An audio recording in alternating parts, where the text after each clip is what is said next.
Hey guys, I just wanted to jump in before this episode with Angus. I'm sure you're all aware, but if you're not, crazy fires last week across Victoria, but also tore through the town of Nadimuck, our close climbing community town around Arapalis. They're feeling it. I'm going to put a little GoFundMe link down here that's linking to someone's GoFundMe. So if you do have the resources to share some love, you can either do it there through the link with money or share the link, share it, do whatever you need to do. That community has been there for us, and I think all the climbing community should get around it for them. But we'll jump to the episode 2 of the Hangout with Angus Cameron. Thanks for listening. We'll chat to you soon. Today I'm hanging with Angus Cameron. Angus went from strength to strength rapidly. We started climbing around the same time, and he left me in my tracks so fast. He's a super insightful guy, and I love picking his brain every time I see him. So it was a pleasure to sit down with him and delve deep into his philosophy of coaching, climbing, and life. Without further ado, allow me to introduce you to Angus Cameron. Basically, rock climbing became a way of life. Angus, awesome to have you on, mate. Absolutely appreciate the time that you've given me, the location, another unique one for me. I don't know if anyone can see, but there is a lot of dust. Yeah, it's the unused attic. It's the unused attic. Yeah. But it creates a vibe. Yeah. It creates a nice little vibe. Yeah, I like it. Yeah. I've brought you on because you've been in my sphere for a while. I feel like we maybe even started climbing around the same time. Around mine was about Feb 2019. And for you, I felt like we started kind of crossing paths around that same time, and you were semi-fresh. Were you around that time as well? Yeah. No, you were in the first kind of group of people I met. It was like you, Sarah, Bryce. I met Fraser really early, if you know Fraser, Yep. I guess. Yep. That was kind of like the first, you were, and plus like Fraser and stuff, that kind of group was like the first people that I'd ever met climbing. So yeah, for me, and it was here as well, which is crazy. Mm-hmm. Yeah, this place is, I think I'd love to keep shining lights on this place. And I'm hoping, I just asked Cam downstairs if you'd come on, cool. Who's now owning this place. And I think that would be an awesome conversation to have. For sure. But yeah, we're climbing around the same level, I think, for a week until your skills and your ability, your passion, your drive for climbing completely took over. And we're 6 years, I'm 6 years into my journey, and you're this now like national climbing, competitive climber. You're doing these incredibly hard double-digit boulders. You've excelled in the sport of bouldering. And I guess my first question would be, what do you think that it was that allowed you to really like push through in what I would say, just in my own world, is quite a fast pace to kind of get to these double digits. Now, I know you work quite hard at it. You're very passionate and enthusiastic about climbing. But what are some of the secrets of the trade that's allowed you to kind of become quite an incredibly strong climber on the circuit? Yeah. So in terms of my competition, it's interesting you calling me a strong climber on the circuit, because I'm certainly not in that kind of sphere of things. I think on the external, maybe it looks really good, but the comp climbers are something else to me. Maybe one of the more reasons I like gravitated towards outdoor climbing, like more so initially. And then I think like as I grew as a person, like I became more in touch with like why it was more important in general to like be spending more time outdoors and trying to like perform in that sphere. Especially back then. I think it's an interesting question to answer, because my approach now is wildly different to what I used to sort of emphasize. I came from, and this might be considered cheating, but I started calisthenics before I was climbing. And honestly, like it was like a teenage phase of like something where I was like, I really want to be like fit and like look good and stuff like that as like a 14-year-old. So I did like pull-ups, and like I was super anti like putting any weight on me. Like it was all about like doing the most interesting pull-up variations and like front levers and all this kind of stuff. And you could do those at 14? Oh, no. I could do like front levers maybe by the time I was 16, but... Awesome. I did my first one like last week. Oh, I was very little though. Like Oh, I was like a little, like I grew really quick. So I was like this little, I was very like thin, and that was kind of why I like got into that sphere of just like working out, because I obviously had some like body issues back then, as like a lot of people do. And my resolution was just like work really hard, and like kind of got into that mindset, which I think was actually the way that I started to approach my climbing. It was a very like, look at the people that I looked up to, and then look at their progression and do anything I could to kind of like emulate that. And interestingly, I don't think that that was the best approach for a long period of time. Like I remember the first thing I like wanted to do when I realized like, oh, I could get better at this sport, was like looking at Chris Sharma. And because for me, initially he was like a like with anyone, I guess any male in the sport, they would look up to, you know, like that guy, because he's kind of like the rock star of the sport, especially like even in 2019. Like I think when you look back, you think of like, oh, who's the biggest people? And it's still the same as now. It's like Chris Sharma, Adam Ondra. Yeah. For sure. And so I was like, oh, okay, what did Chris do? And he was like, oh, he did like this grade in this amount of years. And I was like, that's what I have to do if I want to be. And it was certainly coming from a place of like egotism, like back then. I think I saw climbing as a vessel to kind of prove to people that I was like worth something, which, you know, as you age, like it absolutely is not. Like your worth is not at all based upon like the grade you climb, like the career you're in, or I mean, I guess for some it may be, but the intertwining of like external things and your ego is kind of something that can be really hard to get out of. And I was really engaged in that at the start. So I would actually say it was my ego that drove me to those grades, because I still hold to this day, and a lot of people would probably disagree, that I don't think I was like hyper talented in any kind of way. I was just extremely driven to do particular things, and like I found ways to like do that, I guess. So if you had to kind of, now with your coaching, if you do have someone, knowing that the ego played a part, I guess, in to get you to a level of climbing, what would you be doing? Say it's in the youth, if you see it in the youth, or just in someone who you one-on-one coaching, you see their ego coming in. What would be something that you kind of can advise them now? It feels like you've passed that and you've kind of let go of the extrinsic motivation and Somewhat. kind of a bit more. It's always there. It's always there for sure, especially when you're at the crag and kind of wanting to impress the people around you as well. That's kind of, a part of the sport, I think. But yeah, letting say your client or someone who's coming into your coaching, they're coming in quite egotistical, and that you can see those are your patterns from previously. What would you sort of give some advice to them that way? Yeah, it is a really hard thing, because you can't change someone like coaching, like inherently. I think I'll always enjoy coaching youth, probably above coaching anything else, because for me that like has the greatest impact, or it feels like it has the greatest impact. Like I remember when I was younger, or like when I was starting my coaching, I remember hearing like the three biggest people in like a child's life is a parent, a teacher, and a coach. And I was like, whoa, like that was like a massive light bulb moment, in the way that like realizing how much responsibility that my position held, instead of it being like just like, oh, you know, fun job because I like climbing. I was like, whoa, like I'm important in some capacity. They will look up to you and aspire to be like, if you're showing them specific things, for sure they will be like, you'll be an inspiration to them. And I guess yeah, definitely, it's hard to grasp that as well, because I like aspire, this is kind of going on a different tangent, but I kind of aspire to what the kids show me as well. And I think that is maybe I wouldn't be the person I am if I hadn't met so many like just like inspiring kids, because I think what's so cool about young climbers is that, or like young people in general, is that they're like kind of like this pure form before like the world does what it does to people in different ways, obviously, but like kids are just like this like pure entity, or can be this pure entity, and they show excitement for this thing in such a pure way.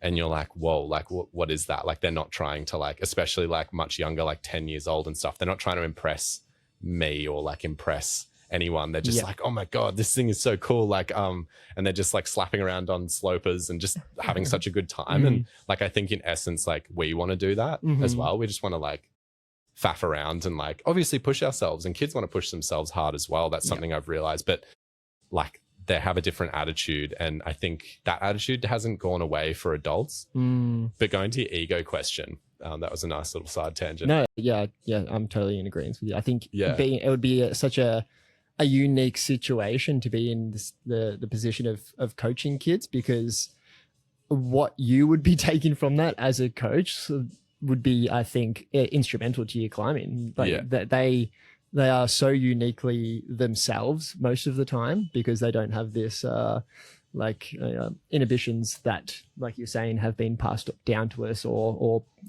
forced on us, or even taken on ourselves. And I think those inhibitions can come from like how the ego is created in like a person. I think like we're sort of given an idea of like what we should be aspiring towards as we grow up. And especially when you have a lot younger kids, like in your program, like they haven't had that kind of experience yet. And so they're just kind of psyched to do whatever they're psyched to do. And that's just so like sick. Inspiring. And I think, that's, I think going into the ego thing, like, you can only guide. I have the biggest thing I noticed with like kids is, they don't usually have a huge ego. I think what I do tend to notice though is that their self-worth is wrapped up in performance. And they don't necessarily parade around in such a way, but they definitely will do the opposite. So if it goes bad, it's bad, like it's really bad. And kids haven't been given the tools to like work through those kinds of things and rationalize it. But this is the funny thing as well. Some are just born with that ability. Like they just let go. Some just do it. But then most kids don't have that ability. And I think I had a kid the other day who had quite a lot of nerves around like state titles that just came up. They did lead state titles recently. And this, kid was just like, you could tell he was like, I could see it in his eyes, like he had dark under his eyes and he was quite nervous, like not comp day, but like the weeks leading up to it. And, he was like quite vulnerable to me in the way that he was just like, I just like care so much about how I go and like what, how that makes me feel if I don't do well and all this kind of stuff. And the analogy I made, and this is the thing, there's no actual answer to be getting rid of the ego in coaching. But like for me, it's first off about like kind of dropping the self-expectation because really that's something that you put on yourself. And he expected that he should do this. And for me, like I knew he could perform at that level that he wanted to perform at. Like I know that that's possible. But in the end, it doesn't matter. If your foot slips on the first hold, that's not a representation of who you are, is it? Like, obviously not. It's a bummer, but like, you're better than that. And what I said to him was that he, I kind of alluded to the fact that he, like, I asked him, like, do you like climbing? And he's like, well, yeah, I mean, why are you asking me that? And I'm like, if you like bail straight away on the route, in a week's time, do you still like climbing? And he's like, yeah, obviously. And I was like, kind of asked him like, through this entire like experience that he's going to have throughout life, like, are you going to enjoy climbing and do you love this sport? And he's like, yes. And then it's like, does state titles as a 17-year-old, if you really botch it, really matter because you've got this thing that can support you throughout your entire life? And he was like, no, but like, and then you just like, no, just stop there for a moment. Like, it doesn't really, like, if you really dig down into it, like the happiness and sadness that today or this like competition is going to provide you with, like when you get there, is like nothing in the grand scheme of like the actual entity that this sport is providing you. And that's kind of looking at climbing as like, it's love instead of it being like, it's who I am. Like you're in like a relationship with this sport and there's always ups and downs. You're not using it as a vessel to improve who you are. Well, and I guess it's like that with human relationships, isn't it? Totally, yeah. I totally see similarities with that. Like you even just saying that is a new perspective for me. And it's probably why you make a good coach, or why these things are, because like maybe it is coach's role not to obviously change, but to guide and just create that new perspective in a tangible and understandable manner. And what you just did there in my mind, just saying that climbing is this like, if you want it to be, it can be a lifelong relationship. It can just be a fun little thing you do every now and then as well. That's so fun. So fun, for sure. And I've got aspirations in my climbing life, but my biggest aspiration is to just kind of keep on doing it. Like I don't have these grand plans to be like, oh, I've got to send a 30 or I've got to climb a V of, I do have aspirations to climb a V10, but my climbing life isn't wrapped up in that. And I think if I can be a 50-year-old and still me and my partner go on a trip around Australia, have a little climb on like an 18 or something like that, that's still so fulfilling to me. And you're also right now demonstrating the fact that you are doing this like in a different avenue right now. So it's showing that it's important to you because this has nothing to do with your performance right now. In a way, to talk about motivation, it's helping. It is helping. And I think it's just coming from speaking to whether it's stronger climbers or just other climbers, and they're talking about their climbing journey. It's motivating for me, and then it keeps my psyche pretty high, which is probably directly helping my climbing, because I'm like, I can hear a voice that does come in every now and then, which is like, I need to be a good climber to have this podcast. And I'm aware of it, and trying not to use that as a sense of motivation to push through as well, to be like, when I'm on the wall and being like, no, you gotta show, and it's extrinsic, like to show my listeners that I'm a strong climber, I have to get to that next grade. I can feel that voice and see that voice. But yeah, I'm trying to dissociate from that a little bit, because it doesn't matter that the podcast isn't just about my climbing journey. It's about the people who come on, and if we can share those stories in a unique way, I think that's the goal. I think getting those perspectives will be the best way of finding that as well, because I don't think, from what I've learned in terms of like training or whatever you want to call it, there's been any training advice that I've ever received that has changed my climbing, other than gaining as many perspectives as possible. That has been the best training advice, is gaining as many perspectives as possible and learning to be wrong as much as possible as well. Because I've been wrong so many times. And I might be wrong about what I think I'm wrong about. He's been right the whole time. Yeah. It's going well, I guess. Totally, for sure. I kind of want to stay on the climbing a little bit as well. On the climbing, that's the best bit. On the coaching, sorry. Oh, the coaching. Okay, cool. And bringing up these youth, you touched on it a little bit, just talking about it previously before we jumped on the podcast. And noticing natural ability in the kids that you do coach, and how to differentiate that. And I guess what would be unique is the natural ability. So you got the kid with that natural ability, just kind of doing things, and you can see like a John Jones of climbing. They can just go out, do whatever they want, and then they can send and do hard climbing. And you've got this kid who's working hard but doesn't have this natural ability. What is that differentiation, and how would you kind of jump into that as a coach to help bring that other kid up, who's not, like, obviously there's going to be maybe not even resentment, but just like a disconnect between those two.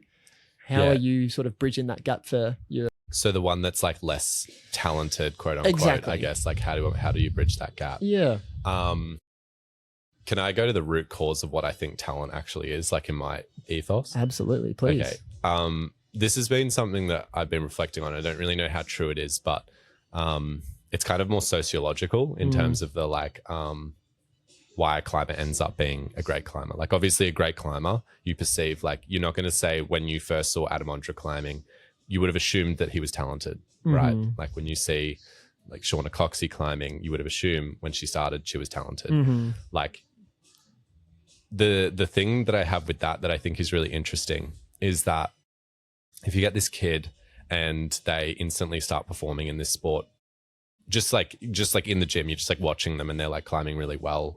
They clearly have strong figures or whatever you perceive as being talent. You as a coach, or like in any gym, the coach is going to go up to this kid and be like, you're talented. Like you've got something in this sport. Like you could be good at this. You like maybe speak to the parents at some stage because the kid's like, oh, maybe I want to do lessons and whatever. And then you speak to the parents and you're like, yeah, this kid's like really good. And the parents happen to be like a really good support network as well. Like they're able to like financially support the climbing of this child and also like the trips that they inevitably will go on when they're older and, you know, yada, yada. So all this like base starting from the pure fact that everyone around this child was going to them and being like, you're good, like you're going to be good at this kind of thing.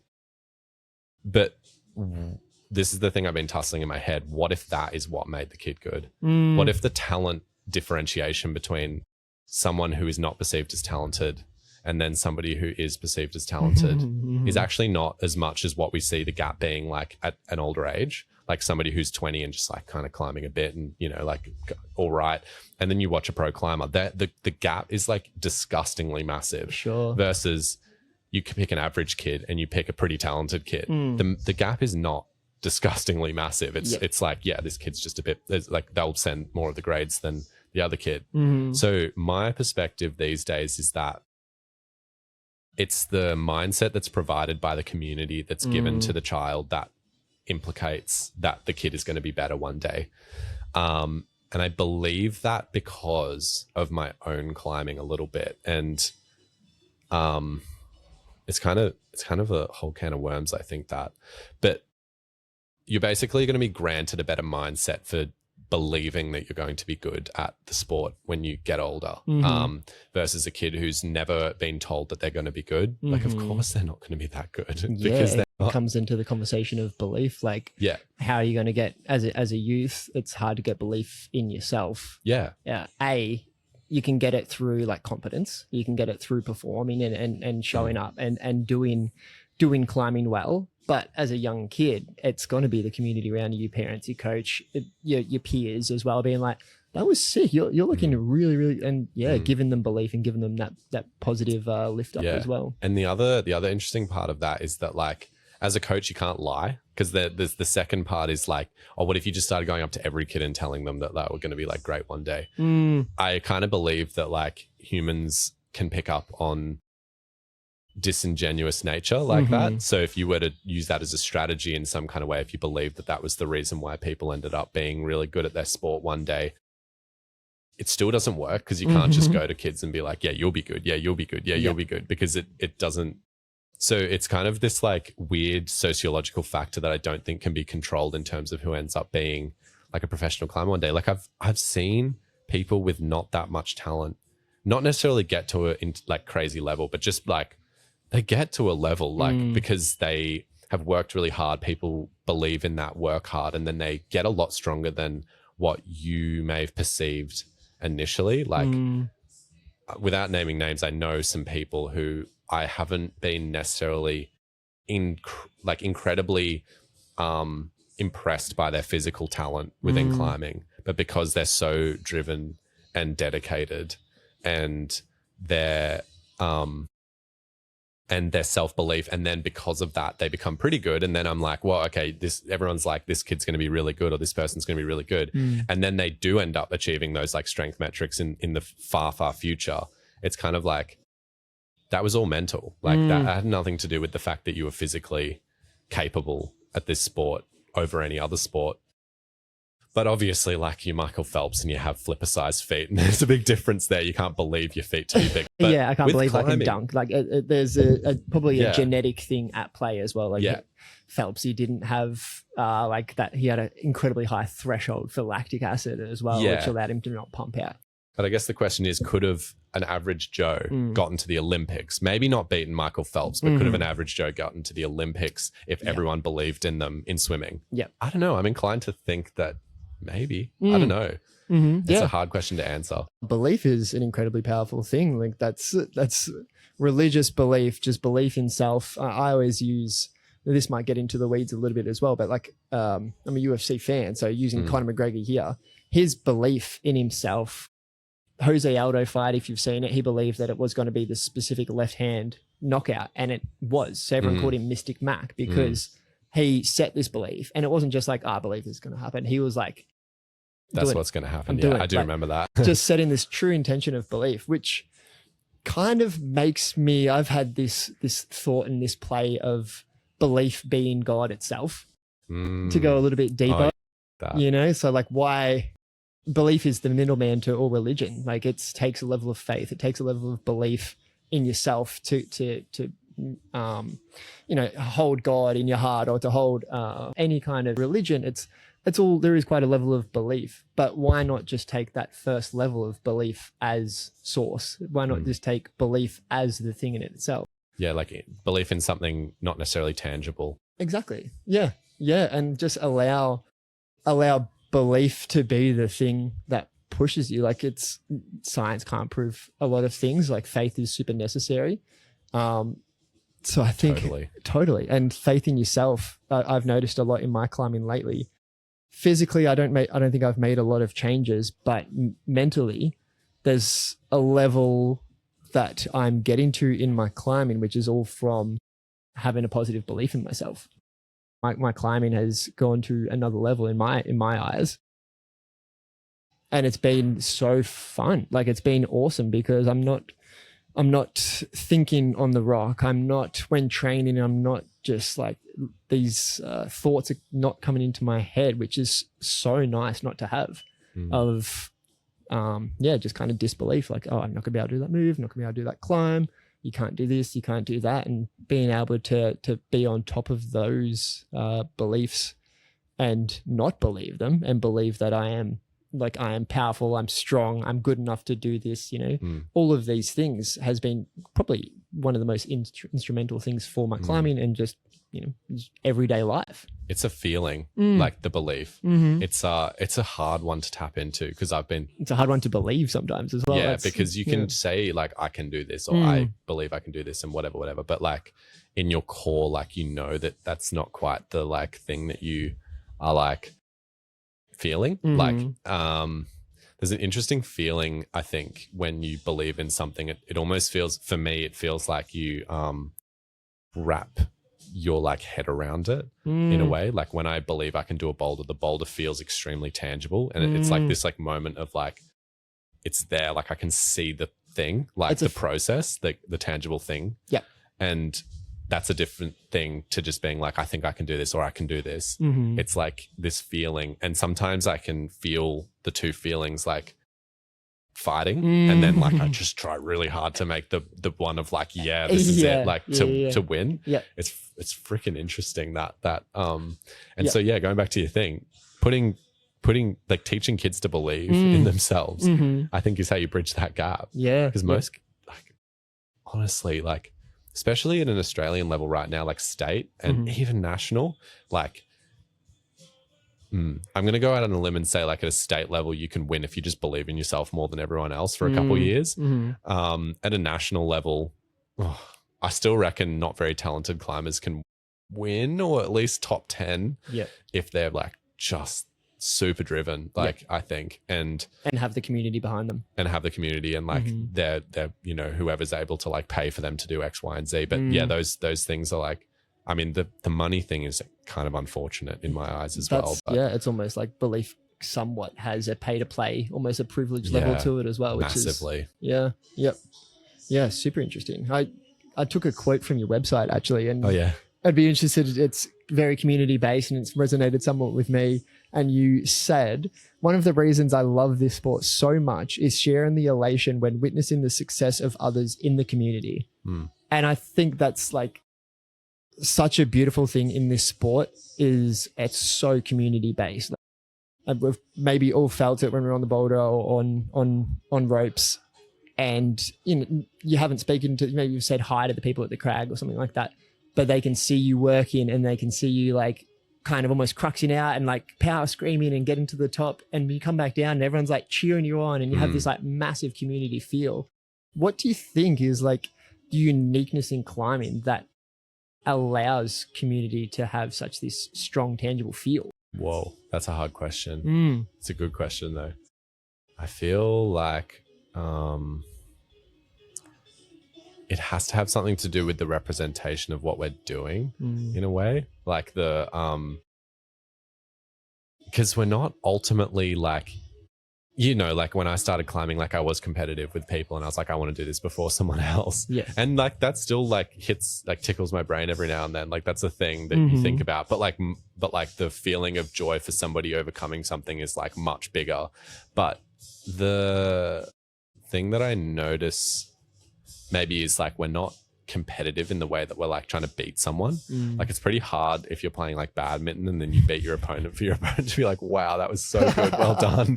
Like thanks for smashing me. And the fact that like using badminton is hilarious. I play a bit of badminton. Okay. But yeah, it's like if you're gonna beat your opponent, it's hard for your opponent to be happy for you maybe, but even then I think because climbing is like one of the most natural sports, like I love sport, and I think I could have gotten into any sport when I was, because I played tennis for like 13 years and then I started climbing or like kind of in amongst that. And I think with any sport I would have just like wanted to just do it wholeheartedly when I started when I was 18, but I'm really happy it was climbing because of the holistic nature of the thing and how representative it can be for just like who you are as a person. And I think maybe that's what it is, because like as I said, I play badminton a little bit and that doesn't quite do it as much for me, weirdly. Like I love the physicality of it, and I'm oh my god, I love being competitive, and I it's just so much fun, and I love losing to better opponents, and it's the whole thing is fun, but it misses that you're not outdoors. I'm not scared. I'm not, I don't have time to think. Like there's just like a bigger nature towards, I mean, specifically outdoor climbing. I think indoor competition is I don't know if that's what the question's really about, but yeah, for sure. Outdoor climbing, it's like everything in the one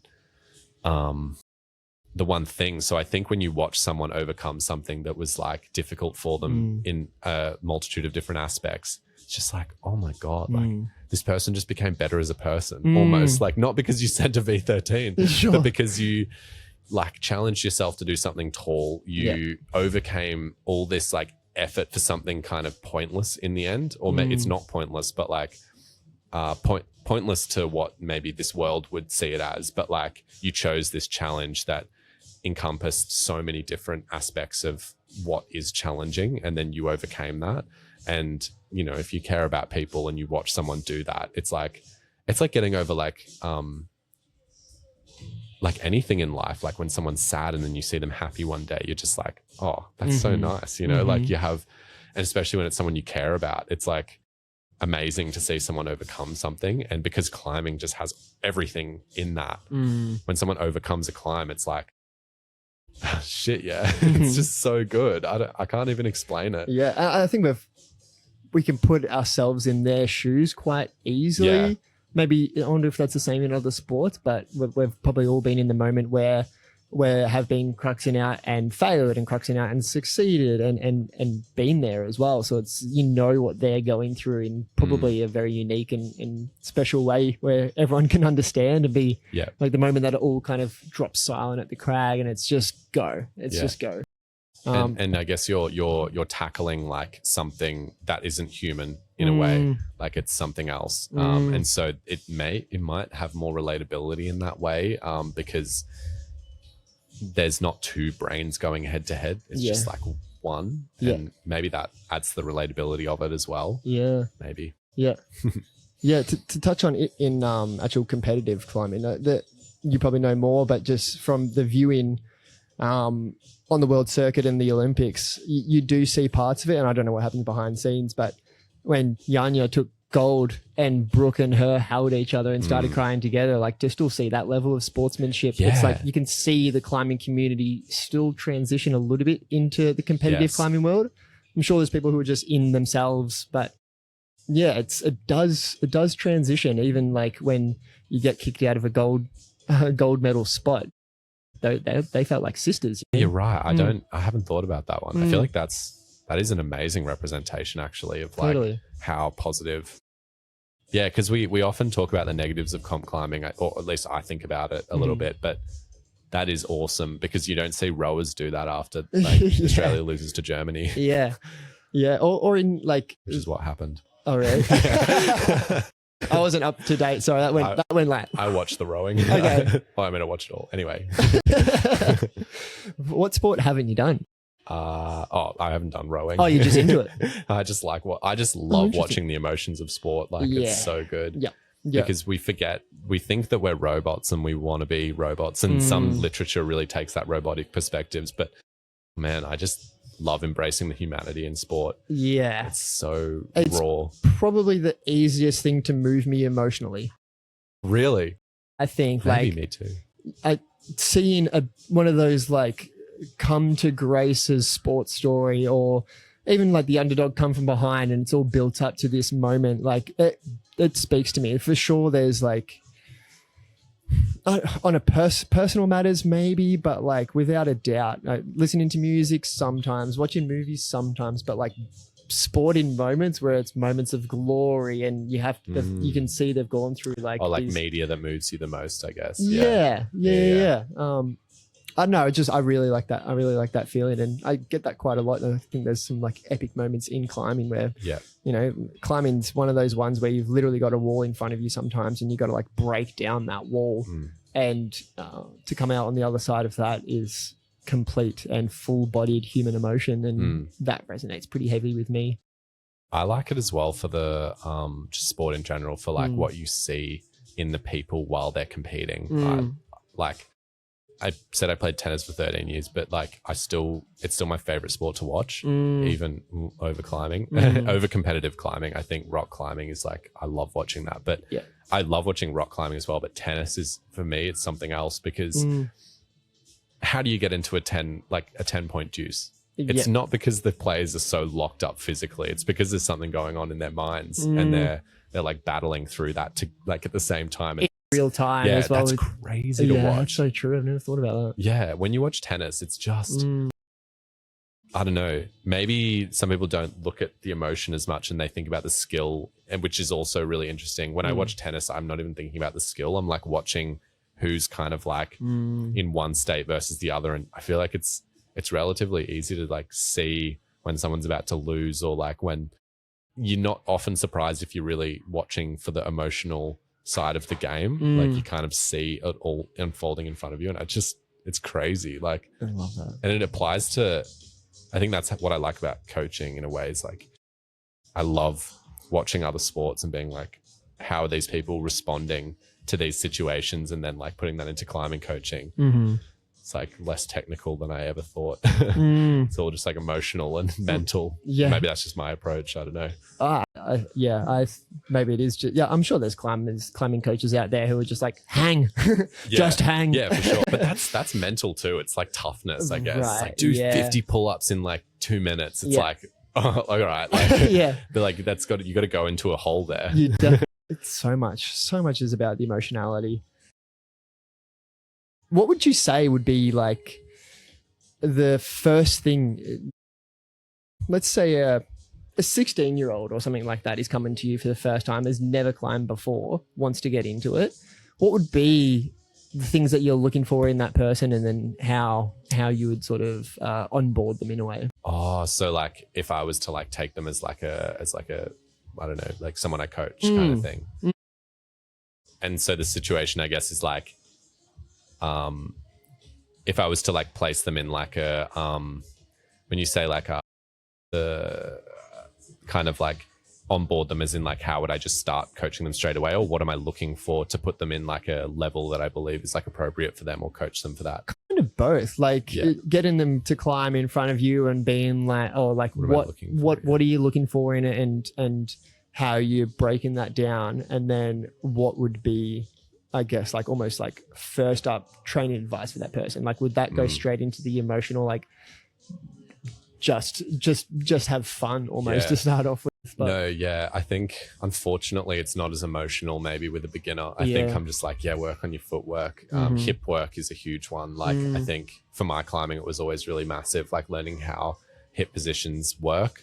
For me, I like literally go ground up generally. It's like feet, hips, or like feet, kind of knees, maybe hips. But that correlates to like upper body position and that kind of stuff. Then there's like posture, core control. That's the stuff that, when you real get into like the nitty gritty, like, but I'm also, I think the other thing is like, I'm interested, in the emotional side of those things as well. Like, are they tenacious? How are they going about the thing straight away? But that's easily coachable, like in terms of how they're going about it. You can't coach tenacity, or you can try, but you can't make someone want it. But you can coach their approach. I think that's a big one, because self-learning is quite important, I think, as well. Like when you learn something yourself, it's more, it becomes more important to you. So I don't necessarily want to just like act as if this person is like, just needs all the technical advice and just give them like samples as they go. I'd rather teach them how to approach learning technical skills. So it's like, right. So like if this person had just started, yes, I would probably just like make sure they're putting their toes on the holds, whatever. That's like number one, probably. Twisting your hips, opening your hips, just like understanding what a rockover feels like, just all this like, real basic stuff. But then when they understand that real like fundamental core, they're still going to look crap when they're climbing. But then I think from there is where it gets interesting. And I think it's kind of like, okay, so you are maybe bending your arms a lot. I don't know, like that's a classic, I guess. I'm not going to say, straighten them, or yes, like bend them less, or, I would be like, let's get on a sport route that I know you can do, and I'm going to like see if you can do it. And like the point being, like, I want you to do this sport route, and obviously bending your arms too much is the reason that you're falling off at the top, because you're too pumped by the time you get there because you've overused that. So it's kind of like putting someone in a practical scenario to outline the thing that they need to be like kind of working on. And that is actually a sports science series. So that's not just emotional. I think that's called, it's called, because there's traditional practice, which is sets and reps. It's just like, place your feet like this. It has to be like this every time. We do the same thing over and over until you get it right. And then there's constraints-based learning. So this is getting about less into the, less of the emotional side of things and more into the like, this is actual like kind of research knowledge, I guess. Generally, they say with a beginner, what you want to be doing is that traditional approach, just to like make sure the fundamentals are down. That's the sets and reps. Traditional. For sure. It's like the repetition until you see it done really well. But you can give someone the best forehand in tennis you've ever seen. I always make tennis analogies, by the way. But you could give someone the best tennis forehand, backhand smash, like volleys you've ever seen, but they're not going to beat Rafael Nadal, even in his old age now. Like he's still just going to smash someone. So it doesn't really have anything to do with how good your technique is. It's how you apply like your body to the situation, I guess. And so that's where constraints-based learning comes in, where it's like, place someone in a scenario where they have to perform well to complete said task. And the positive that you understand from that is like, you complete the task and then you're like, well, I've done it well then, haven't I? Because I did it. It's a lot more obvious learning process. And that's what everyone does in climbing, actually. Like you walk up to the bouldering wall as a beginner and you basically constraints-based learn until you know how to climb B14 or whatever. Or some people do that, I guess. And I've had this belief in the past that we actually probably need to do a bit more repetition-based work. Generally, like I see some good climbers with some dodgy footwork and hip work that is really strong. But then again, how would you prescribe that in a sense? So say I really want to work on like instepping or whatever. Would it literally be like almost drilling technique? Or? I think so. Yeah. But I think in the end, like if you want to work on that, I think you'll learn it really quickly. It won't take you that long. I think and then my woo kind of take on all of this is like a lot of the time in my coaching, I do constraints-based learning, but when I tell people to go away and like do their own practice, I kind of am more interested in teaching them how to be self-critical, not negative, but like self-aware of what's happening. And I think through self-awareness, you can just self-correct as you go. And there's a difference between knowing you twisted your hip and knowing exactly how that thing moved, like and exactly when it moved and all this kind of stuff. That's a huge difference. Like someone even a beginner, I think, can tell you whether like they place the foothold on their big toe or their pinky toe, but they don't know the implication or the impact that that may have had to their movement, obviously. And it goes all the way to like someone who's pretty, you know, intermediate. I think intermediate climbers tend to know how to twist their hips and, you know, move their body decently, but they don't know maybe the difference, or maybe they do, maybe they're intermediate because they're not strong enough. But the general intermediate climber may not know the timing and the rhythm and why the hip in worked in the way that it did, or why it should have been slightly out, or this kind of like micro nuance, which I don't know if a coach has answers for this, then I'd like to hear, but I don't know how you teach someone to know exactly where to have their hips. I don't think you can like actively tell someone exactly in every scenario where you needed to do this. Ultimately, you have to teach them how to know themselves, I think. And that's the most important part. I don't even know if I answered your question then. I just went on a rant. I love that though. You totally answered the question. And I think it brings up a unique thing in climbing where, like, for me, videoing myself climbing has been instrumental because you can like say I'm climbing on the moon board and I will be like, oh yeah, I know that I got my hip in, or I dropped my knee into that, or I was lowering my shoulders or something, and you watch the video and you're like, no, it's not at all what happened. Like I didn't have this self-critical voice or perspective of myself because I didn't have any other understanding. And maybe it's the coach's responsibility as well to be like, hey, maybe you should take this as a view. Like I can see it here, maybe show them a little video, that sort of thing, that they're, to teach them that proper, I guess, hip rotation in, or whatever move they need. Technique. And it's like, I think it's found from as well, like, I don't know if you have like any questions about like my approach to climbing, but I think there's a level of mindfulness that you have to like learn within climbing, I think, to really excel. Intrinsically knowing where your body is as well, and being really like aware of that and focused. And I think this is why a lot of climbers think that strength is like number one. And I really think that at my level of strength, I can climb a lot harder than I actually do right now. And I think I climb quite well as well. And I think that comes from focus. It's hard to explain.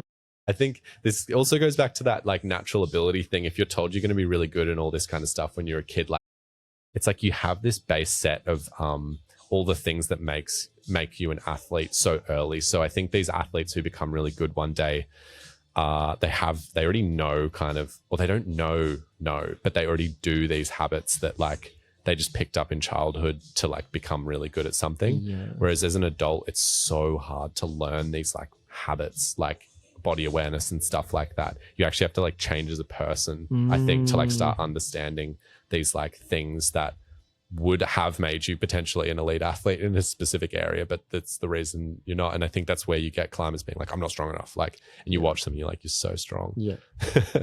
Because they don't have the like tools that maybe a child has grown up just like learning because they were expected to be good at this thing one day, just kind of like onboarding it as they kind of like ticked along with this sport. There's a lot. I don't know, this is like really getting into my like just eyes in climbing, I guess. Let's get into your process as well. Like you bring up mindfulness in your climbing. That could mean a lot of things to so many people. What's in your climbing bringing in that sense of mindfulness to allow you to adapt and kind of create this full body, not even like the physical, but like the full self experience in climbing? What does that look like for you? I also want to preface, I was the opposite to this when I started climbing. Like I was this like strength, like train, like just get the repetitions in. I should be climbing 6 days a week because that's what I should be doing, and just crap, right? I think, and you know, all coaching philosophies are like extremely nuanced because I don't necessarily believe that what I do is the way. Like I really don't know. I just know what has worked for me, and I kind of like impart a greater version of that onto people who also want to be really good one day, I think. And I guess sometimes it works. And I think, to jump in, I think you've applied multiple different ways to do it as well. Like saying that you were the hangboarding, climbing 6 days a week, and now you have a bit more of a step back philosophical approach to it. So it does give you, I think, the rights to kind of have the ability to speak on it as well, because you've kind of done both aspects. And I've felt like different people in those two scenarios as well. Like I don't feel like I'm that person who climbed when I climbed V10 like that. I don't really relate to them as much. Oh, I kind of do, because I kind of see that person. I'm like, oh, I kind of feel bad for you about how you were like approaching this thing. And now I see it, and now it's very different to now. Hangboarding and pull-ups got me to V10. Everything else got me further, and I think everything else made me a climber. But that's what got me to a grade. And I think that is actually maybe kind of there for everybody. If you just want to climb a grade, you can probably just get strong and go and like project the one boulder or something like that. But like, again, like we're in love with this sport, and if that's your relationship that you have with it, then I don't know, I had a bad time, I'll tell you that much. Like I had a really bad time doing that, and it was quite mentally distressing. And now I don't have a bad time projecting things for longer, and I'm like, it's fun. But anyway, the question about like applying the mindfulness is kind of holistic in life, I think. I think through like lots of just, you know, everyone feels pain from time to time in life. And I think through that, I became just like, I was looking for answers. And I think meditation in a way, and not that I'm some guru, but becoming mindful of just like present and all this kind of stuff that they all talk about, became a really big thing in my life. And I think it didn't give me the answers to life. Like it certainly didn't like change everything, but it changed the way I could view the things I really enjoyed in life. And so I started viewing climbing with kind of like more of a foresight than like an answer-based approach. And I think that changed my climbing dramatically and made me so much better. I actually think I improved more than the 0 to, you know, V10 to like V10 to where I am now. I think I'm exponentially better in terms of my who I am as a climber and what I can do. But it's like grade wise, it's like a very different kind of, obviously I'm not climbing V20 now. You make a 10 grade jump. Yeah, it's like you can't do that again. But I think it's awareness and understanding, constant awareness and understanding of you as a climber. So like me as a climber right now, I personally do want to push this sport as far as I possibly can, and I'm really motivated to do that. And I love it. I just find so much joy in it when it doesn't get tied in with my ego as much. But knowing that, okay, and I understand like I live out of, you know, my parents' house and I have to make a living and stuff like that. So that's a constraint on my ultimate dream of just like loving climbing for the rest of my life. But it's not really a constraint because it's like something that I also enjoy in like a very different aspect of life. But it's like, okay, that's there and that exists, and I have to know that exists. I'm going to be tired. I'm going to be like working through that, whatever. It's like also understanding I had a 7-hour sleep. I'm not going to walk into the gym and batter myself with sets and reps, like, you know, the kind of like what they embed you with in like the Rocky mentality, I guess. That's like that sort of thing. So it's like awareness of where you are and like what you are trying to achieve. And so my approach, I guess, recently, so maybe like a few months ago, I was quite dedicated to my training and, you know what, social life, really. Like I was quite like out mentally, like not as checked into climbing, just like somewhat. I was still training 5 days a week, but I was just mentally not as in it. So I resolved to just like doing the sets and reps and making sure that I just got through and understood that that's where I was at in life. And then recently, my psych has been like through the roof again, which is what happens. And as in it happens, as in it comes and goes in waves. Yeah. But I think I'm always psyched. But like right now, it's like astronomical. Like it's all I want to do kind of thing a lot of the time. And it sounds funny saying that out loud, but I just really enjoy it. And no, it's not all I want to do. There's a lot of things I want to do, but you know, I would like to dedicate a lot to it at the moment. And it's like understanding the things that, it's like the understanding of everything that you need to do to become better at this when you're in that state of enjoyment, like, and that gives me a lot of fulfillment. I think it's maybe a failure in seeing your entire like self as thinking that you just need to jump on the hangboard more. Like personally for me now, I've been thoroughly enjoying meeting climbers in this like sphere in Melbourne who are super motivated and, you know, climb relatively hard grades, and then trying to drop my ego, climb with them and just like try as hard as I can every single session.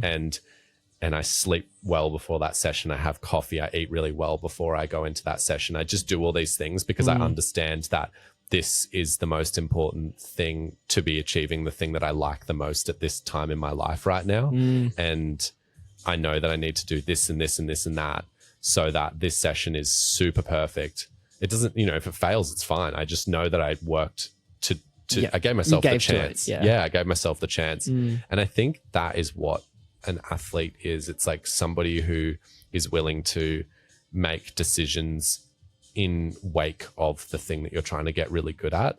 And then within that thing, it's like dedicating the focus. It's like not touching your phone, because ultimately that's not the focus that's not the attention that it deserves. If you truly in your mind are like, I want to get really good at this, the phone doesn't deserve to be part of that session. Your thoughts about something as else. much as you justify that as well, like, oh, I'm watching YouTube on my phone on climbing as well. Like, still it's an energy suck. For sure. And your mind like disappears as well. Like, because and motivation. Because you're watching a climber, but you are a climber. You need to be doing the climbing, not this guy on your phone. Maybe watching yourself on your phone is cool, but like, it's also that self-awareness of like, okay, between an attempt, okay, I need to take 20 minutes this time because I really burnt myself doing that. So it's like the realization of like, okay, so what would be the best thing to do right now? The best thing to do right now is to take a step back, actually walk away right now for like 10 minutes, because you can't just sit here for 20 minutes looking at this boulder because you're going to go mad. So the best thing you could be doing in that situation is walking, coming back, chat to a mate. Okay, 5 minutes before, come back, visualize it, put your shoes on, brush the holds. It's like a holistic awareness of everything that you could do to optimize it.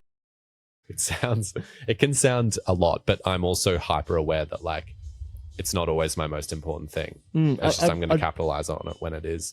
Be ultra interested in knowing is like, how hard on yourself are you? Like, using the word perfect can mean a lot of things, and for me, perfectionism has been like almost a bane of my existence. So to like, to set up this perfect day of like, I've had a good night's sleep, but maybe let's create the scenario of, I have had a bad night's sleep. My dog was up and about and I had to get up a couple of times, so I haven't slept super well.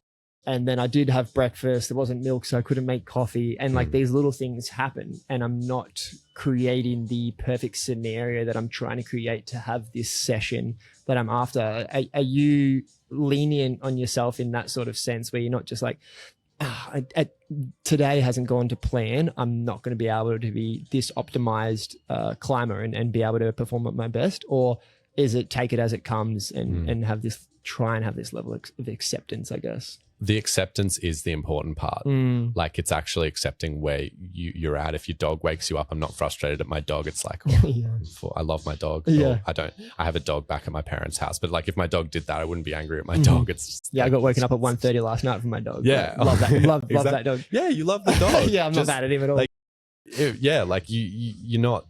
It's not. That's the thing. Climbing, the love for climbing I have isn't more important than the love for everything else I have, and the love for myself, and the love for life. Like, if climbing was ultimately taken away from me, I'd be fine. I know that. Like, it's just the thing I like doing. So like, if all those things went out of plan, this is what I'm talking about with like the ultimate awareness. It's like, you're aware that it went wrong, so go into your session being aware that it went wrong, and just like do your best.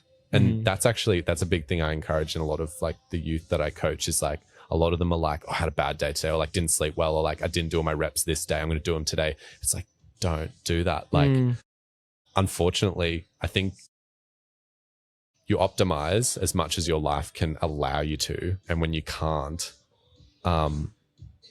that's your life. Like it's kind of hard to say it. It's not like I want to not be working and stuff like that. I'm so passionate about my work, but it's the awareness of the entire scenario and then working within that constraint. And things go wrong all the time. Like the other day I set and I was like, I'm going to prove to myself that I can have a really hard session after I set. And so I warmed up for an hour and a half, an hour and 40 maybe. Like I did yoga, I meditated, I stretched. I was so hyper aware of my body. I had an awful session, but it was just like, oh, well, I learned something. Like I walked away being like, okay, like you can't climb that hard after you set. Like that's just what it is. Like and I know it's kind of hard to kind of put that mentality out there because it's hard to accept things like that. But I've certainly not accepted that in the past. And I think to be a lifelong climber, you need to learn acceptance. And again, like life would be so fun without the sport. I really enjoy the sport and I see it as a good use of time for my well-being to be putting all that time into the sport.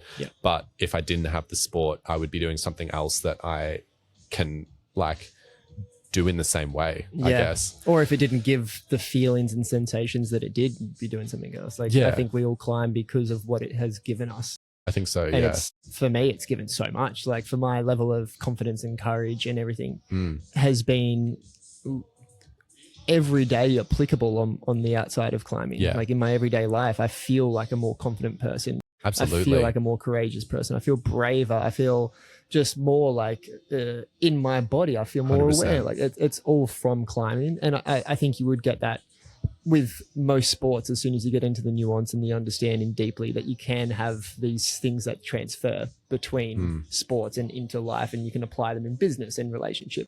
Absolutely.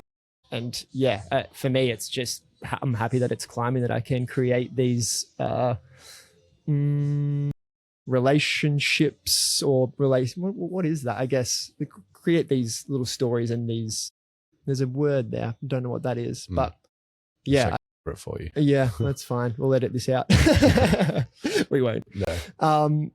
Yeah, but I think climbing translates to things beautifully, and the way that it applies to my life and hopefully the other climber's life is, you can take so much. Yeah, and I wouldn't have had the perspective I just gave you as well if it wasn't for climbing. And I think that perspective I place onto everything else as well. It's like, it's just like you do the best you can at the thing you're interested in doing at that time and being aware of the moment. Yeah, it's because climbing exists. I'm glad it was climbing still. It's not like I'm saying I want to do another sport. Yeah. And I'm not sure you would either. No, for sure. Because like, as I said with badminton, you don't get to go outdoors and hang out with your mates and you do have to verse someone, which sucks. Yeah. In essence, like, climbing just has that different culture, I guess, that's so much more appealing. I feel like I sounded like a robot talking about the optimization, but it's kind of like the opposite to that. It's like understanding the humanity in climbing. It's like understanding that you are human, but you may as well put the focus and the dedication in that you feel you're ready for and not expect more out than what you decide to put in, I guess. No, I did not think you sounded like a robot in any sense. I was following along. No, it was perfectly stated. I think it was so well said, and I totally understood what you were meaning. There was not beat bopping at all.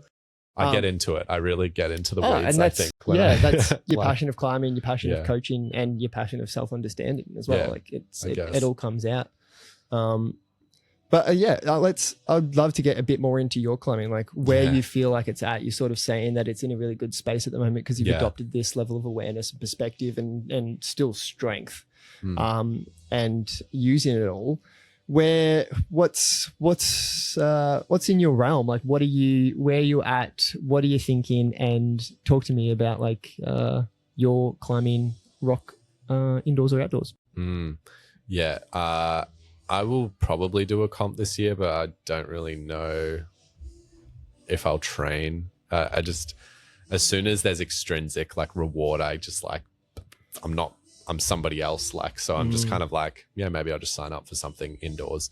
So it's not really on the radar, to be honest, but the finals is fun. I'll say that much. I kind of want that experience again, but that's kind of how I want it. I just want a experience of being there again one day because it's just so fun. But that's not really what I'm motivated to do. I'm motivated on a set of boulders. And yeah, there's a few things. I haven't really told a lot of people about this one, but I guess I'll say it on air. But I want to move, maybe not permanently, but for at least a year to Squamish or Europe. I'm not really sure, but I think for me, Squamish keeps calling my name in some kind of way. But yeah, to Canada to do some bouldering and I guess get into the lead a little bit more. And I see trad as like the pinnacle of climbing as well. So, and that seems just like such an amazing place to be doing that and learning that. But yeah, for me, this year is kind of about proving everything to myself that I, maybe not proving everything, but like, I think I'm ready to like to do the things that I never expected I would. And like, but it's like, okay, if that doesn't happen, I've got some boulders. It's very bouldering focused this year for me, as it is every year. But I always kind of come into a year being like, oh yeah, I'm gonna like lead. Here we go. Like, let's get into lead. And like, I did that like twice. And one of the times I went to Tonsai and I in lead and stuff like that. I was like, yeah, here we go. And then like a week after the lead comp finished and I had no like specific thing I was aiming for. I just straight back on boulders. And then I didn't touch lead again for another like 8 months after like training for it for like 7 months. Did it help you bouldering? Did you feel like you bouldering? It definitely did. Yeah. It changed the perspective for me. But yeah, I don't know. For some reason, I just always get drawn back to bouldering. But yeah, I want to do, there's a bunch of boulders I would like to do in the next year. I'd like to spend time on some inspiring stuff for myself. And I really just want to keep enjoying climbing how I am right now, I think. And the more I get on inspiring things, like the more I enjoy climbing, the more I want to train, the more I can provide excitement to other people as well. And then they get excited. And then I have like community within that and like people who share goals with me. And yeah, I think that's how I'm seeing my climbing at the moment, is just a lot of psych, I think. And I think I have a lot of belief as well, like kind of what we were talking about. Yeah, I think there's much less self-restriction than I've had probably. I think recently in the last few years, I've surprised myself with achievements potentially. And then now I feel that I can do things rather than like surprising myself. And I'm excited to kind of explore what that'll mean, I think, with my climbing for sure. It'd be sick to see. Yeah. You speak of inspiration and like climbs, they do bring this thing out in us where you're just so psyched on them. And I think it's different for people. What would be a specific thing, like when you're looking at a boulder, assumably, what is it that's inspiring? There's a difficulty element to it, but then it's like the line, it's the potential angles, it's the location or the history of it. What is, like, where does your inspiration come from? I was talking to a friend about it last night. I think movement and where the boulder is like the two most important things, because for me, the ultimate process of climbing, it's not as much about seeing a beautiful thing and then feeling like I want to overcome that. I think it's seeing a challenge and then spending a lot of time in a place that I really just like love and figuring out sequences that just like make my body feel good and make my mind tingle when I figure them out, kind of thing. I think they're the things that I really like about climbing. I mean, it's funny to say like I don't care about line. Like when you see a beautiful line, it's like, damn, I want to climb that. But I think my most enjoyable experiences have come from the pure experience of being there and just what is happening that whole time. Like with a mate, like projecting hard, like learning movements and being able to also just tap out and just like sit with your back to the rock and just be like, oh. In a beautiful spot. Yeah, I mean, that's why climbing is unbeatable, is because you're doing this like physical thing that you've been training for in just like the most beautiful location you could imagine. Like it's amazing. And it takes everyone as well. Like my partner, we've done a little bit of indoor climbing here, and we try to go out bouldering in Black Hill, which is just like kind of granite. Wasn't the best spot to take her at all. But went on a Grampians trip with her, not for her to go climbing, but just for me and Bryce to go out climbing, and the whole family came. And what it did for her, just kind of standing, even where we were at West Flank, and just seeing like a big sheer wall of rock and how beautiful it actually is when you're up close to it, and just the waves and what nature can create, which from a new perspective of someone who's never been outside near like a big wall or anything like that as well. Really? She was grasped, and it was so cool to see, like, yeah, this is the thing, so cool. Like being actually out there is, I love doing climbing, but I also just love being around climbing. Like it's on a day at the crag, like it's so nice when I sit down for lunch. Love that. Oh, how good is it? Love Unless you just like fell off the top few moves of your project and you're just like eating a can of tuna all angry. Or you've just done like a disappointing clean after not sanding, and it's a hard clean. You just do a sad rappel down trying to clean. But like you still got the nature there. Like that's the thing. True. Yeah. It's not as bad as it would be at home. No, absolutely. Or like, but then maybe you wouldn't be as invested in it if it wasn't for the fact that you were in this beautiful location and doing this amazingly fun thing. Like I've never been that mad at a bouldering wall. Totally. Like indoors, like even if it's taken me 7 sessions of effort or something, which sometimes it does, I just like, oh, it's all right. It's not permanent. So did your partner did they spend much time in like big bodies of nature and stuff? Or? For sure. Like out in nature, she's a nature girl. But when you're standing at the base of a crag and you kind of at rock and you can look at it and see it, and you're watching people climb on it, I think it's a whole nother thing. Especially at West Flank, I think you can like really got a wide open sort of belay area stance platform where you can just look at the wall of rock that's there. And she was overwhelmed and taken by it. Like she's come back and like, how can we do this? Let's do this. I want to spend more time doing this. That's so cool. Like, just enjoyed just being there. I'm like, this is such a unique part of it. It's the whole thing. It's the whole thing. Yeah. Because I was definitely more sucked into like just the climbing as a younger person, and then it feels weird looking back at that and being like, why was I sucked? Like. But like that was the thing that kept me coming back, but it was subconscious. Like you don't realize like how important everything else was, or I didn't at the time. And then you keep going back. It's like I never I actually quit.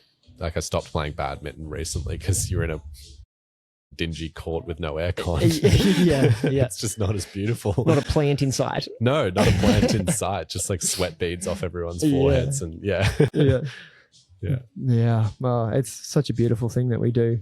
Yeah. For sure. Squamish. Wow. That would be freaking awesome. I had a mate that lived out there, and I had planned to go, but just never did. And he moved away, and just talks about the climbing community there and the culture behind it all. And obviously there's some very hard stuff there as well, which would be so sick to see you on. I kind of want to go for the community element though, and the hard shit, I guess. But it's like both. It's like community and hard shit. But like that's what we miss here in Australia, unfortunately. Maybe Sydney has a little bit of that, and I was contemplating moving to Sydney like permanently. Yeah. But it's still not like I mean, I don't know what it's like there, but like you have places like Yosemite, and you have places like Squamish, and you have places like Bishop. And actually I don't even know if Font is like that. I know Font has like lots of climbers there, but I don't know what the community is like. I know Magic Wood has like a community, and like you go like we don't know what that's like. Like really what that's like. Why do you think that is? Bands maybe. I don't know. But we do. Yeah. Rapalese is, I guess, but I'm not a trad climber, I guess, so I haven't really experienced that. I think I just really want to I think distance is huge. Like access from a place that's like easily livable for a city person like myself, I guess, is maybe a restriction. Like maybe it's just self-limited. Maybe I could just go and live in the Grampians or something like that. But yeah, it feels a lot easier to kind of like integrate yourself into like a society that has strong culture around climbing. And I think that's what really excites me, because yeah, the more I mature in the sport, the more I realize like how important just like your entire sphere is. And that's what's so attractive about like Squamish, or my belief around what Squamish could be, I guess. It's the holistic experience of immersion, I guess. And I think it would help excel your climbing and just personal journey on such a level. Maybe, like for me, a big part of this podcast is becoming like growing accessibility and awareness around Australian climbing. So hopefully it has the opportunity to, like, distance is an accessibility issue and the bands are an accessibility issue, but also speaking to stronger climbers in Australia. Like, it's so hard to hear of climbers around Australia who, or even know about them if you're in the come up or if you're climbing lower grades, unless you're climbing with them or going to these specific areas where there's boulders. You're not really seeing people or hearing about people climb V12. You're not hearing people climb V13 or harder in Australia. So kind of branching that gap and bridging the knowledge and the insight, I think allows maybe the culture to be built, and it allows the ability to have a bit more of a dream or an aspiration to do that in Australia. Like you speak to a V13 climber, or let's say you watch a YouTube video of, Zach Gower climbing the process, and you're like, oh yeah, I've seen someone climb V16, or you're watching Simon Lorenzi just throwing down 17s at the moment. It's cool to watch, but it doesn't really mean anything to us in Australia at all. No. We don't have hard boulders that close because we don't have those stronger climbers, because it's an accessibility issue, and we do have the potential to get there. I truly believe, and there's going to be things out there. There's going to be difficult things out there. It's just growing the community and the culture around it to allow the accessibility to grow to a level where it's all like in potential. And then once we hear and can speak and know people, like if we're going to a gym and we're seeing someone who's climbed a V15, like we can converse with them. It brings it into our reality and into our sphere and into our space. So we can be like, it's possible for us. It's not just a YouTube video. It's not just someone's post on Instagram being like, oh, I sent 9C, it makes it more tangible and real and everything, which I'm hoping this can kind of be a space for that 100%. To help grow the community and the culture. I hope it is, to be honest, because I'm constantly racking my brain, because I see myself as somebody who wants to be involved in that growth of the culture as well. And I'm like, how do I do it? Like, how does it happen? And I'm glad that that's something that you're trying to, like, when you said you were doing a climbing podcast, I was like, yes, like just more, like give us more stuff, just like more in this, like in this sphere. Like we just need like people like you to like grow what we're kind of, give everyone the avenue to speak and like somehow like grow this, like because something is here, like I can feel it, like something exists, but it's not quite clicking in the way that it needs to click yet. And I believe that it does click at some point. Like something happens where like there's sort of like an exponential growth of culture, because there's been an exponential growth of climbing, but not culture. Totally. It's different. It's extremely different. It's totally different. And maybe, sorry, go. You go. Well, yeah, I think the culture will come, like as the youth come up, like they're getting stronger and stronger, and you're climbing next to them, and what they're going to be able to do in Australia and Victoria in itself, hopefully find, I don't really know how it's all working in the Gramps and Araps, but I'm sure there's climbs out there that are insanely difficult, and hopefully there's a space to get on them and put up like really hard routes. Like Bluey's is the place where it feels like Tom's putting up the hardest routes in Australia, and hopefully there could be some more places throughout Australia that we can just help grow it. Like we've got the potential, we've got the youth, we've got the interest. Like climbing has grown, and hopefully the things follow behind it. It'd be cool to see. Yeah, it feels like I've obviously been spending a bit of time around like urban climb and stuff like that. I've felt a bit of a shift in some of those areas, particularly because the spray walls are so good. Like I've been sitting there like coaching and stuff, and kind of being at the spray wall and being like, whoa, okay, like there's like this person on like these route setting teams, and they're all like yeah, like route setting teams and then like national champions and like all this kind of stuff in different areas. And they're all like climbing together. And then it's like, oh, okay. Like I remember like realizing one moment when I saw like all these people on the board together, I was like, oh, this is like, could be happening here. And I remember like going home and like thinking about how I can make this like a thing, like in some kind of way through the scope that I have in the climbing industry is I guess as a climber, but also a coach. Like how can this be like together? I don't really know how, but like I hope there's a lot of people kind of like yourself who are actually thinking of ways to like solve this thing, because yeah, you think of the bands and that was kind of unfortunately, and it was unfortunately like something that slowed the progression of maybe Victorian climbing.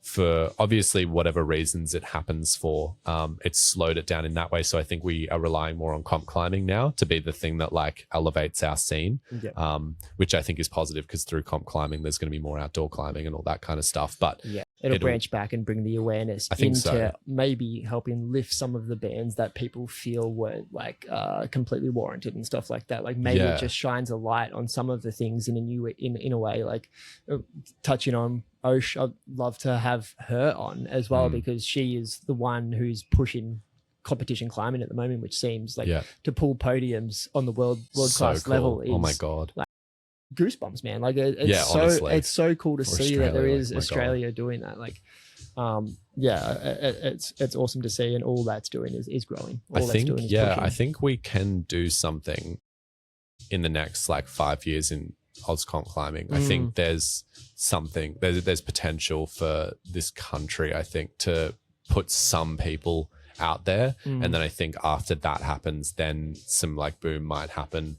But I think that's still like 10 years into the future in terms of like the real boom of like the climbers that might be coming out of here performing really well. I still think that's 10 years away, but I think the beginning of that could be seen. I mean, it's kind of being seen now. It's like, this is like the twilight, I guess.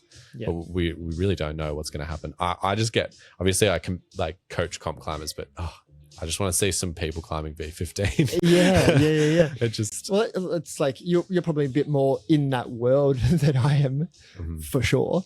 Is there talks of 15s around and people on them, or it's not really at that level yet? Or? I don't know. I think someone's going to just do one internationally first. I don't know of an Australian who's done a 15 in the last like 5 years. For sure. I don't know if that's a thing. Even 10? Yeah, I know Wheel of Life was done by a fair few Aussies, but was that like, I guess that was like 2016, maybe Sleepy Rave was done, or I can't quite remember, but let's just say in the last 8 years, I don't know a 15 that's been done, which is a pretty substantial amount of time. Totally. Yeah. I guess. Yep. But there are people who are like trying some in different countries that seem relatively close. No, there is a Tasmanian guy. I can't remember his name. He's like climbed Dreamcatcher and stuff like that. So like, you know, there's people, but like very much don't associate with, like, we don't know this person. Like I don't know this person's name, which is silly. Like, and I don't know why. I think it's because they're going international and they just kind of end up being people who are just skipping between countries and not really like associating in Australia. Like no one's climbed an Aussie V15 in a while. Certainly 13s and 14s have been put down, and I get really excited when I see that kind of stuff, just because of what it means for like the climbing here. I just hope it inspires people, but I'm sure it does. Yeah. And I think there's people out there that are doing that, but yeah, we just need some home soil hard climbing, I think. And that's all just bouldering, I guess. But the lead's pretty decent. There's stuff, for sure some hard stuff, and hopefully potential for more. I keep on getting fed contacts, and there is, I can't remember, his name is passing me as well, but he's climbing 9A plus. Like he's Australian climbing 9A plus. Might be the same person. It could be the same. I mean, there's person. Angie Scarth Johnson obviously as well. I mean, she's pretty much the best Australian active climber. Like maybe like outdoors, like she's like done 9A plus and but that again, like she's just hasn't been back to Australia in so long. For sure. And for probably the reason of there's probably things to push her for sure, but there isn't things on a level of like her living in Spain. She's got the world around her. Like she can do these hard deep water solos, which was an awesome real rock, and can do like all these hard sport climbs. And it's probably good probably better for her to stay over there to help push her climbing. So it's once it comes back to Australia and people can see that there is the growth and the ability to push themselves in Australia, push their climbing in Australia. I really, really hope it gets to that, because then it's not just going to draw Australian climbing, it's going to help bring pros back. And once the pros will start coming over and then putting up some harder stuff, or it's just this cascade of constant flow. I hope for it. That's kind of what I do to my own climbing these days. Like I try and see it as like I'm trying to create my environment nowadays, because I think I've realized that's most important. So I'm always like I guess trying to climb with everyone that like seems to like have like a drive for pushing themselves, and then that kind of helps you to like push yourself as well. It's like and obviously like a lot of those people I relate to really well, so they're like really close friends of mine. And then when you're around those people a lot and training with them, like you have a different ethos of like who you are as a climber and what climbing is. And it's interesting, because I definitely came from an area of climbing that was just like, you know, just like walk into the gym and just climb a boulder in front of a bunch of people, and like everyone watches, and then you do this and you do that, and it's just like it's very like I don't know, different transactional climbing climbing. Yeah, like even though you're trying really hard to get better in your training and stuff, there's just something else going on there, and you're you know, but then when you kind of put yourself in environments where you're pretty uncomfortable, or like you're being burnt off constantly, or like there's like slight competitiveness, but like it's fun competitiveness and like-minded people, and I think that's when it happens, and I think that's what we're kind of waiting for here. So I'm just trying to do that to myself a little bit at the moment, like to a smaller scale, I guess. Totally. Yeah. I don't really know where to go from here. I want to know more about your climbing, and I don't know the questions to bring it out, but if there is something that sparks or comes to mind about like your own personal climbing. My injury, maybe. Yeah, into where I am. That now. is on my list as well to talk about. Is like with you're not just a coach, but you're also sports scientist and act as a physio as well. Is that? No. I was going to be an osteopath, but then I didn't become one. I just chose to be a sports scientist because I found that interesting, and then uni became overwhelming. So I stopped. But then just jumped into coaching. I was looking at osteopathy. I was doing that for a fair while, and then I stopped because I just think I wasn't like fully ready to like jump into. I was pretty ready to take a risk on climbing as like a career, like within climbing, and like that's so I never finished that degree, and I jumped into sports science. So no, I just act as a coach. It would be great if I was a qualified physio as well. It'd be nice for the funding of trips, but I've just been like very like in depth in the coaching and route setting, I guess, sphere, which I'd like to stay for a while. But I guess my own climbing, like I think the biggest thing that ever happened to me was getting injured for a year. That was like, I think that's maybe where a lot of my perspective that I've probably been talking about on this in this conversation has like come from, was my injury. And I think like I'm grateful that happened. What was the injury that you had? Well, it was a string, like it just all happened.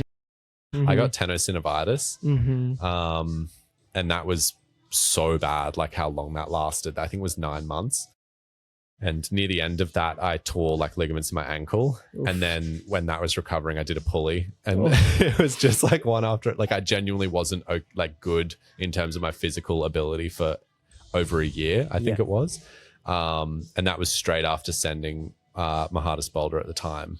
Actually, it was during it. Like I got tenosynovitis, and I just like was still going, beating my head against the wall and trying to do it, which was just silly. But yeah, that was pretty interesting for my climbing, and it changed what like my motivation, I guess. And I think it gave me it sparked the start of like me being self-reflective in the ways that I am now about how I view my climbing and stuff. Because back then it's super interesting. So that climb was Big Buck Hunter, which is a 12 at between the sheeps, and I remember like watching the video.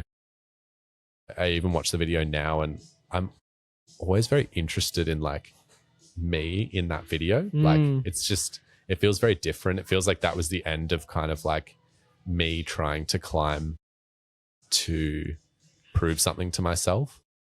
Whereas now it feels like I'm trying to climb because I just love the process of getting better and I just love climbing. Yep. And so, yeah, I guess about my climbing, that was kind of, it's like, that's kind of, it feels like chapter 1, and that ended with like a massive injury, like string of injuries. And then chapter 2 kind of begun at the end of last year. Wait, what was last year? 2024. When was I better? Oof. No, I was better in August, I think, last year. Okay. And so it feels like this is like kind of the beginning of chapter 2 in some kind of way. And feeling back in full health at the moment. Yeah, just way better than I ever was, really. Yep. Yeah, no problems. I got tennis tendinitis again.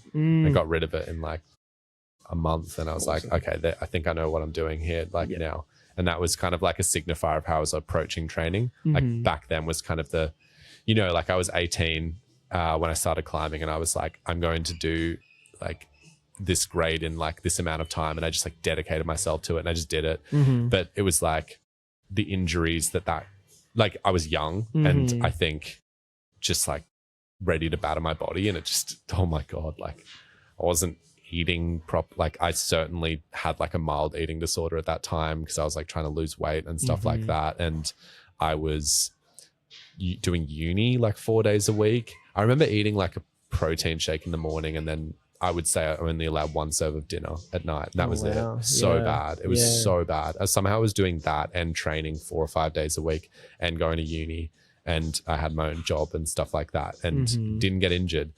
And I think it all caught up when I got injured.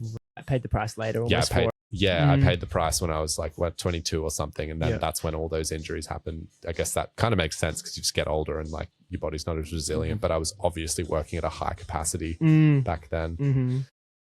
Yeah, I guess that leads 2023 was the injury into 2024, and then I just started climbing boulders I enjoyed, and that and feeling how I felt a lot more in climbing. It was very hyper attuned to this like process I went through earlier, and just like would put boulders down a lot easier. I don't think I was that much stronger, but I just like had a different kind of attitude towards it. And I still haven't really pushed myself further in terms of like numerical grading since, but the stuff I've done impresses me more now because of the things I had to overcome to do those things. Like physical, like grading is like, it's pure technical and physical difficulty. And I became really aware that I needed to push other things in my climbing. So I did that for a while. I guess that's where it leads me to now. I've got like a few projects, and that is where I'm back to kind of just like pushing my physical and technical ability again, but with a mind state that has been progressed through this like injury and like awareness, and it's just sort of changed everything. And I am also stronger, definitely. So it just, I guess it would have been nice if we had this interview in September this year, and I'd be able to be like, this is maybe what I could have done, but I don't know.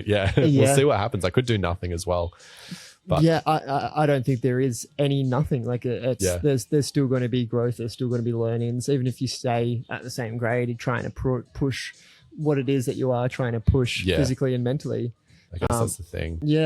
My journey has just been quite lateral growth, and I have this another thought experiments or theory in my mind, which is omnidirectional growth. And if you like picture a sphere with you in the middle of it, a lot of people say, I took 2 steps back, or I took a step back, kind of thing. But if you can create this perspective shift of visualizing this omnidirectional growth, like you're in the middle, the step backward is still out of self. It's still out of comfort zone and into discomfort. You can go up, down, sideways, multi-directional, but all of it is growth. So even when you are taking those steps back, it's not backwards in the sense, it's still growth, it's still development, it's still this step out of comfort and into discomfort, which is going to cause you to be better and grow more in whatever aspect. I've been using that lately, and it's been instrumental. Like a lot of my grade hasn't been going up, but it's kind of been lateral, like I was saying, and using my theory of omnidirectional growth has really like solidified in my mind that I'm like, oh, I'm a much better climber than what I was probably 4 months ago. 4 months ago, like I can feel my ability grow in such a unique way because of this stuff that I'm doing with belief, and also training in a unique way, which I feel like I'm a bit more consistent because I'm making it more accessible and easy for me to do, and kind of sticking to things, I think, which is better. Like in that sort of sense, for me, I get almost like I find it really hard to stick to a single training program. Like if someone writes me one or something like that, or if I write myself one or whatever it might be, I usually just kind of like flop, because I like to do other things. I like to go for rides. I like to go for runs. I sometimes swim. I like to like use all these different things, and it's just like, oh, I won't do that workout today because I'm going to go for a run. What do you think, like for me, and I'm sure there's many people like me that really struggle to stick to training plans if they're not like the most simple, accessible things, what would be something that you would like advise for me on a personal level to dig into or help with my training to kind of help it develop more? Have you been consistent? By the way, I like that analogy of the omnidirectional thing, because it's like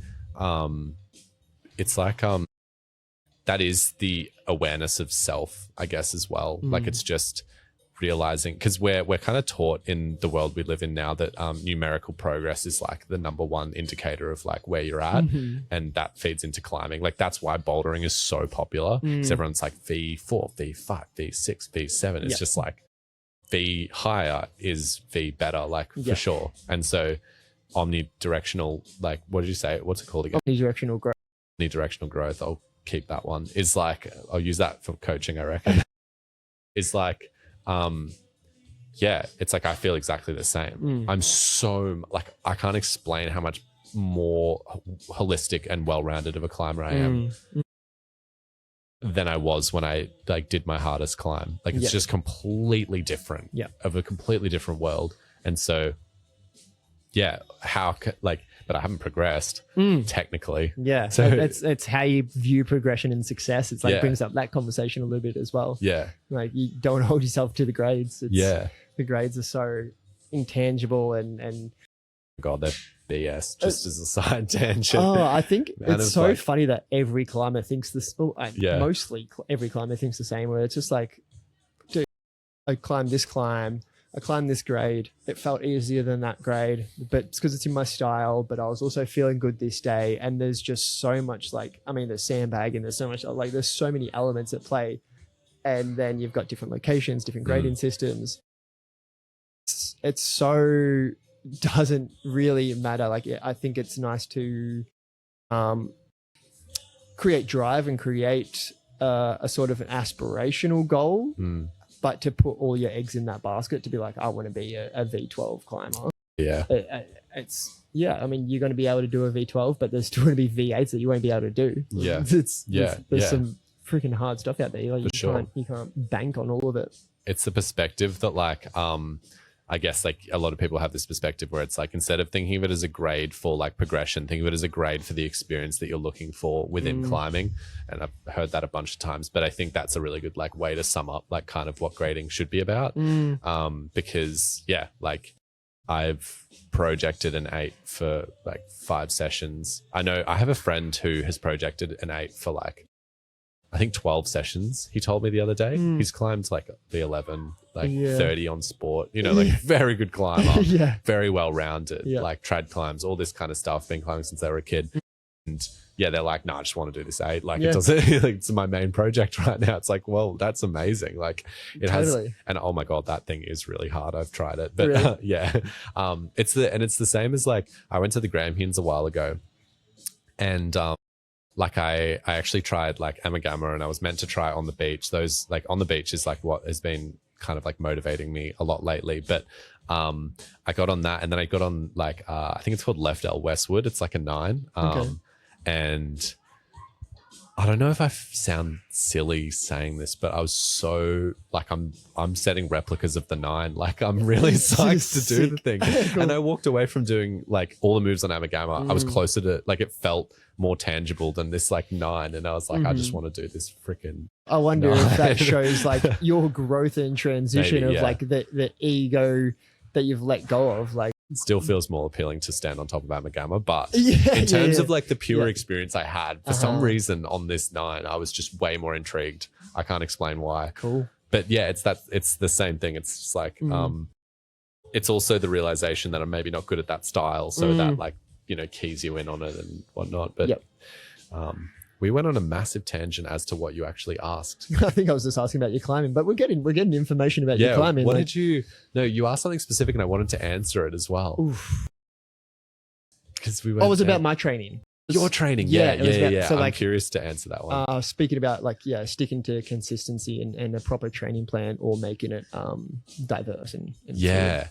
I mean, it's hard to say because like ultimately, like my model with training plans with climbers is like I like to, you know, I have a specific way of doing things, and I believe that like the way I do deliver training is like better than a training plan that your mate wrote you, like for sure. Better than a training plan that a pretty good climber could write you as well, because I think I'm pretty keyed into like the research and like my approach is very specific and this kind of stuff. But ultimately the best training plan is like kind of more personal to like what you're doing. And a lot of what I give people is like really well periodized programming that is specific to like your kind of like capacity at that time.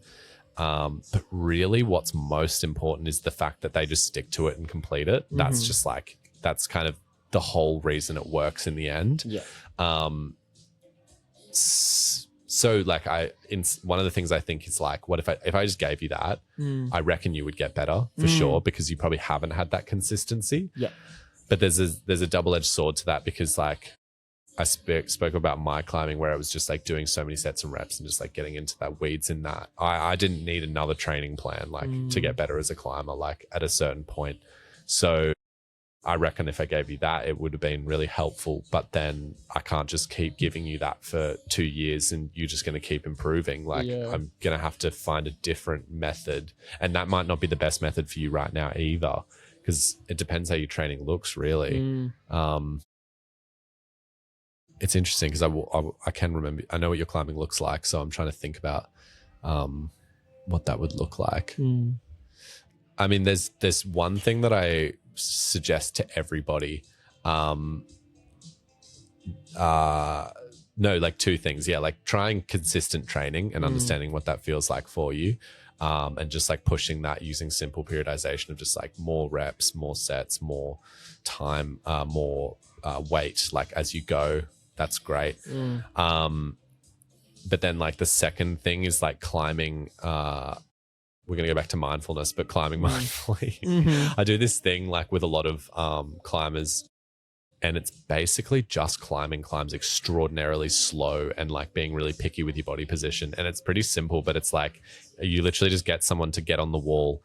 And the demonstration I usually do is like I try to be quite intentional with the directions that I'm like placing my body in the line of pull to holds. And I generally do it quite statically and just like try to understand what it feels like to do these moves quite well, but it doesn't look well. Like when I'm on the wall, I'm like going up and down and I look like an idiot and I'm just bumbling around and stuff, but I'm like getting this like I'm an internal proprioception of like what's happening with my body. In a static way, I'll like find stability and I try to find the best position to take the next hold. And sometimes that's obviously dynamic and sometimes that's obviously static. And you make that decision when you do it. But you kind of like feel it out and then you're like, okay, I understand I can't reach this hold with like a twisted hip in a stable position. So I need to like pop off it. And then I like think about how I can do that. And then I do it. Sometimes I reverse and I just like bumble up the wall on easy climbs. And I think that has changed a lot of people's climbing that I've like coached. I'll either do it that way or I'll get them to repetitively do the climb to where I'm very critical as an onlooker as to like, you didn't like I could see this like bent like this, but that just comes, I guess, from my coach's eye. But I think when you can learn it yourself, And I think that intrinsic feedback becomes better than the video, because I do like video analysis and stuff like that, but I've personally, for my own climbing, just found more value in intrinsic feedback, and giving yourself the chance to actually find that. Because have you ever spent that much time on a wall, like feeling out those moves, I guess, as an example? Sort of. When we had the home wall, for sure, like there would be just, when doing warm-ups, it would be try and do slow intentional movements and like get into a position and see if I can take one limb off and like where my body is falling, and then actively try to be like, what can I do to not create the barn door or something like that. But I think that's probably super helpful as well, in terms of my climbing, because I think I don't over analyze it when I get down. I think I just kind of try again. Sometimes if it's like on the nose, like you feel the heel slip, you'd be like, oh, well, how can I be more intentional with the heel? For me, I notice what you're saying a lot in clipping positions. I rush to clip quite a lot. And this is probably a subject that I'd like to get into a little bit with you as well. Like, rushing to clip, I'm not finding like that optimal position where everything feels quite neutral and balanced and everything. I'm just like in a position and I'll like tense to hold that position and clip, like kind of a classic over gripping situation. And sometimes not fear, sometimes it's just like I feel like it's a bit ingrained habit now. And then you move to the next position, you're like, okay, well, that was the clipping position. I'm like, I really struggle in my own climbing to find good clipping positions, which stresses my climbing out and forces me to like kind of bring a bit of fear in. But it brings me to the subject of fear, like you with your coaching. Not to make this whole podcast about your coaching, but it's all right. I think dealing with kids, teenagers, and then adults, like it's fear of falling and success and failure in climbing is so just there. It's so ever present constantly, I think, for people. And it comes and goes depending on where you're at. I think my mind state plays a big part of what I'm actively thinking of whilst climbing. Hopefully it's nothing. Hopefully I'm just flowing and then I'm not even thinking about the drawers beneath me, which has been happening recently, which I've really, really enjoyed climbing. That's really a hard space for me to get into. It's been really, I think I couldn't fully speak to the reasons why it is happening, but it just, I don't know. I'm just in the moment much more than anything. I'm just flowing and it feels really good. But battling with fear, like what are some of the things there? Like say I'm trying to not find the correct body position while clipping and just in a state of fear and shutting down and vision's narrowing. You're not seeing the potential puzzle that could be played. I think if it's fear of failure, like I think fear of falling and fear of failure are somewhat very different. Because ultimately if it's a fear of failure, that needs to be addressed in a way that you need to understand why it's so important to fail, I think. Because you can't just be like to someone like, don't be scared of failing because no one actually cares. Like that advice has never like helped anybody really. Or maybe it does to some, but like it's just everyone already knows that nobody really cares in a weird way, but we're still scared of what everybody thinks when we fall off something easy. Like I feel like I've gotten over a lot of fear of failure recently, but I still would get really like egotistical and weird if I was at Urban Climb Blackburn on like a Saturday afternoon, like falling off a 21 because I'm scared on lead. That would be pretty, I'd be pretty gutted to be honest. Or I think I could get through it, but it would just be, like I would feel it for sure. Definitely. But I think understanding that is the reason you're not getting better at climbing and the sole reason is really important. And I think, so if you have that fear of failure, seeing that as just as an important thing to address as your strength is like massive, because that fear of failure is probably coming from a different place for you than it would be for me. And the psychology and reasoning behind that stems back to a different period in our lives and stuff. So I think it's going to look different for people, but understanding how important it is. Again, it's understanding the importance that allows you to try to unlock that thing actively, I think. So yeah, if you're scared to fall above a clip, or like when you're clipping because you just don't want people to see you do that, it's realizing that like that's just so important to overcome. And I know that's not really an answer as to how to overcome it, but realizing the weight of how important something is can often just teach you that, okay, and often we do like have the answers for these things. Yeah. I believe, like, I think if I asked you right now, like, and I don't know if you want to answer it or not, like, why would you be scared of falling in front of your mates? Yeah, for sure. And you probably have an answer. Oh, for sure. Yeah. Like, I think there's so many things, but there's such a judgment play. Like, I'm quite insecure in myself, and climbing has sort of shown me that I'm confident and can do specific things. So then taking that on the wall, trying to take that confidence on the wall and failing with that confidence makes me feel like I'm going to take a step back, like not using that omnidirectional growth method, but it feels like I'm going to take a step back in my confidence. So it's this almost it can become a self-fulfilling prophecy of I'm failing because I'm not confident enough in me succeeding. But the failure, it may, and I don't think it would, but in the moment it may have longer lasting effects on my confidence that I've worked quite hard to actually get and be comfortable with. But there's just, an element of fear of judgment as well from people. Fear of failure. Yeah, I don't know. Disappointment and shame will always come into play into my mind a little bit. Not necessarily from the people around me. That's always coming from myself. Yeah, I think I've done a lot of work to create this belief, and any setback is such like a scary thing because it's just like, is it going to come back? Will I be confident again? Will I be courageous again? And losing that is quite scary. So it's probably coming from there. It's like climbing has given you confidence, and to fail at climbing means that you lose confidence, which is like such a wild thing. And that's something to talk with a psychologist, I think. We can air it on a potty. It's like no, like that's I would say the exact same thing for myself. It's like climbing is the space that I feel confident and comfortable and strong and who I am in a way. But when you fail at that, it's like, well, am I a failure then? Because I'm not doing as well as I perceived that I could.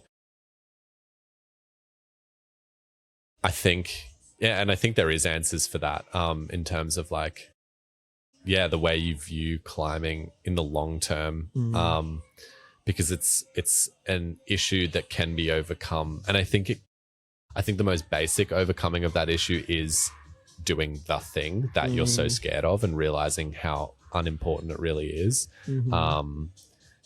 Because obviously like we are worried about what others think. And I'll tell you this now, like, I mean, you would know this as well. People do judge you. Like, I know it sounds like a very opposite thing, but people fucking do judge you. Like, but judgment isn't the way that I've necessarily chosen nowadays to like live my life, because it's never given me happiness. And I've been judgmental in the past for sure as a person. And it's coming from a place that I've judged myself in a lot of ways. And I'm certainly not over that. But I think the less you judge yourself and other people, the more you realize that it doesn't really matter if somebody does judge you in the end. So for me, I've made a big point of like not exclaiming to people whether I feel good or bad on a certain day of climbing. I just climb and like embarrass myself or not embarrass myself or just climb. And that's been hard for me personally, because I want the strong person to know that I'm not feeling my best today, so that they understand that I'm not feeling good. It also goes into the sense of like, if I say it out loud, then it is becoming a reality. And sometimes that reality does change anyway, but it won't if you make it a reality. But it's like realizing that, it's like trying to be compassionate towards yourself. Like, there's a lot of people judging me here, so I don't want to fall off this, like, this position. I'm doing it really inefficiently. I should try and do this efficiently because it will make me a better climber in the long run. But I don't want to because I just want to like get to the next move because everyone's watching. Like, if you take that body position and then you fall and you're like, oh, bugger. Like, but in your mind, it's that process of like, instead of being like, oh, I suck. Like, it's the process of saying, you know, like you tried to learn something there, and I'm actually proud of you for like trying to do that, because that's like really nice to like hear from yourself. Yeah. And then getting to the floor, and there's probably 3 or 4 people down there being like, oh, it's not very strong. Like that's, but like those people are doing that to themselves at the same time. How much better did it feel being compassionate and saying that like you were trying to learn something, it obviously didn't work, so now you know that this isn't going to be the way, and I'm, you know, happy that you tried to learn that. It doesn't really matter that those few people were sitting in their own bubble, like getting, you know, judgmental towards you, because through that compassion, I think you start to learn yourself as a climber, and you start to be like, you know, your own worth, which again, like, it's a cliche piece of advice, but I think you need to go through that entire process, and then you really feel like you understand your own worth. And so failure becomes, it just minimizes and minimizes the more that you understand your whole process and you're compassionate towards your own failures. Because I mean, people judge Janja Garnbret. I know, without saying too much, I know someone that's like high up who's I've heard say things about her climbing, and so that's, you know, people are judging Janja, and she's the greatest climber of all time. So, but like you think about Janja and you go like, well, she doesn't care about that judgment, but like she would have had to go through the exact same process, even though she is so good. She still has to go through all those processes just like you and I. So why can't we accept that we also need to go through that, even though we're not as good as Janja? I think the same ratio of people would be judging someone at that level as to who would be amazed by someone at that level. It's the type of person you are. I think that's a great point that you bring up as well. Like, if you do have that judgmental person, there are going to be people who are judgmental of your failure, but then even if you make it through, you send the climb and you do get it, you succeed, they would also be judgmental of that success as well, and they may say it's probably an easy climb. It would have been, I could do that. Like, you know, like it's so true that the judgment is probably always going to be there. It's personality. It's not like because of your performance. Actually, that's a really good point as well. It's a good view there to be like, oh yeah, so it's all on me. It really puts the power back in your hands to be like, okay, well, they're going to be judgmental of me. Like, hopefully not my local close group circle. That's why they're your mates, and that's why they're your community. But it's important for me as a person to not hold that judgment in and hold those values. I think that's an incredible point. I think the other thing as well is like, I get a sense of achievement for feeling like I'm fucking up really badly in front of a lot of people, because I'm proud of myself for like deciding that the process of betterment is more important than what they think about me. That can sometimes feel really good. And I wonder if you focus on that feeling for a lot of people, and like yourself and myself as well, like if you just focus on like, wow, I'm really, because no one else is doing it here. If you want to, you know, if you want to use the judgment for your own advantage, you can be like, oh, I don't see anyone else like fucking up in front of everyone. And you're like, I'm proud of myself for like being a fuck up. And like learning. I'm courageous for this. Honestly, it sounds like weird and like, but you are courageous for it, because it's really hard. It's harder than training. And I think, taking that a step back and realizing, you know, how fucking hard climbing actually is as well. Like, even to be pulling onto the holds and pulling onto the wall and doing the approaches and clipping draws, like it's all hard. So even just the fact that you're out there and doing it, like you speak to the everyday person and they'll be like, that's wild what you're doing. And you'd be like, oh, my foot slipped, or I'm feeling judgment. But like, they would be like, that's so impressive. Whatever you're doing is so impressive. yeah, just such a cool, like people admire like that way of life in a way. And like, yeah, well, I mean, we're lucky to have it. Mm-hmm. For sure. I feel like the fear of falling, it's like the same thing. It's just like understanding that is something of importance for you to improve. But yeah, fear of falling is a bit more cookie cutter, I think, for me. Yeah. Take lots of whips. Yeah. And realize that you should have taken a whip there for your confidence rather than sending the route. So again, it's like fear of falling can tie in, I guess. I guess it can tie in with fear of failure, can't it? Yeah. Yeah. Yeah. That's so interesting to break through your fear of failure and fear of falling. Just taking the whip on your red point go or something like that. Yeah. On your first go of the day, like almost extinguishes both of those. Yeah. You know, like you've getting the confidence because you've taken the whip, you've taken the fall, and that feeling of pulling back up the rope and being like, sick. Okay, like nerves are done, that sort of thing. Yeah. And then the fear of actual failure, you kind of, you didn't do the climb just then. Yeah, cool. And you thought you might have been able to as well. Yeah, so just lower down and go again, and those feelings are probably going to be much lessened because you didn't send the route that time and you did fall. You know, like it's going to be much more approachable. Yeah, or like what's going to be better for your development versus the send in that moment. And is the send in that moment more important than self-development? I guess for some people it probably is. Yeah, yep. For me it was at one point. Yeah, for sure. Yeah, that's the battle, isn't it? So maybe I retract my statement saying that they're separate. They're probably the exact same. They're like one and the same. Or like they're definitely mingled. Fear of falling and fear of failure.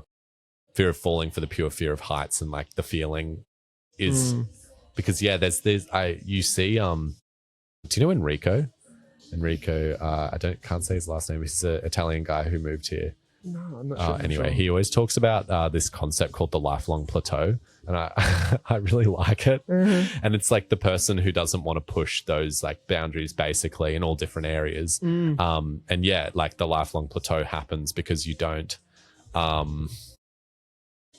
take that fall when you should have taken that fall, and because you don't. Interesting. Yeah. It's like kind of just accepting that like there's one process to getting better at climbing. You're just going to keep doing that.